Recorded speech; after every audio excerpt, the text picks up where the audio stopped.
మనందరికీ తెలిసినట్లుగా శివుడి నుదిటిపై ఒక అర్ధచంద్రుడు ఉంటుంది. చాలా మంది దాన్ని కేవలం ఒక ఆభరణంలా చూస్తారు.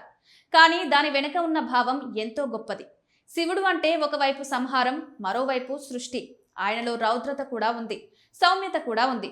ఈ రెండు విరుద్ధ లక్షణాలను సమతుల్యం చేసే శక్తే ఆయన అసలైన మహిమ. చంద్రుడు అంటే చల్లదనం, ప్రశాంతత, మనస్సు. శివుడి తాండవం అంటే ఉగ్రత, అపారమైన శక్తి. ఈ రెండింటినీ కలిపి తన జటలను ధరించడం ద్వారా శివుడు మనకొక గొప్ప సందేశాన్ని ఇస్తాడు. జీవితంలో సమతుల్యత ఎంత ముఖ్యమో. పురాణాల్లో చెప్పిన కథ ప్రకారం సముద్ర మథనం సమయంలో కాలకూట విషం బయటకొచ్చింది. ఆ విషం సృష్టిని నాశనం చేసే స్థాయిలో ఉంది. అప్పుడు లోకాన్ని కాపాడడానికి శివుడు ఆ విషాన్ని తాగి తన కంఠంలోనే నిలిపాడు. అందుకే ఆయన నీలకంఠుడిగా ప్రసిద్ధి చెందాడు. ఆ విష ప్రభావంతో ఆయన శరీరంలో ఉష్ణత పెరిగింది. అప్పుడు చంద్రుడు తన చల్లని కాంతితో ఆ వేడిని తగ్గించాడని విశ్వాసం. అందుకే శివుడు చంద్రుడిని తన తలపై స్థానం ఇచ్చాడని చెప్తారు.